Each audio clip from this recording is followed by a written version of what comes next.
Water pooling around your sink base is a total pain, but resealing those edges can stop the mess fast and keep your kitchen or bathroom dry. Okay, so here's the deal with resealing your sink edges. First, clean the area super well, like scrape off all the old caulk or sealant, no shortcuts. Then dry everything completely because moisture will make the new seal fail quick. Grab some good silicone caulk that's waterproof and mold resistant, the kind made for kitchens and bathrooms. When you apply it, use a steady, smooth motion and don't rush it. Go slow so you get an even bead.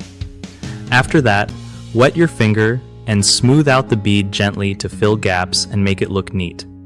Let it cure for at least 24 hours without using the sink or getting it wet. If you mess up, just peel it off while it's still wet and try again.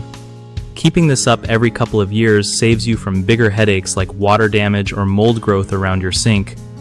One of the biggest mistakes people make with water pooling around sink bases is skipping the full removal of old sealant, which causes new sealant not to stick properly. Fix this by always scraping away all the old caulk before resealing. Another issue is applying caulk on a damp surface, leading to seal failure. Just make sure everything is bone dry before you start. Lastly, many folks don't wait long enough for the sealant to cure before using the sink, so water seeps in. Give it a full 24 hours to set up completely. BigHomeProjects.com is awesome because it connects homeowners with trusted local contractors who really know their stuff. If you are a contractor, it's also a great way to find steady work without the hassle of endless searching.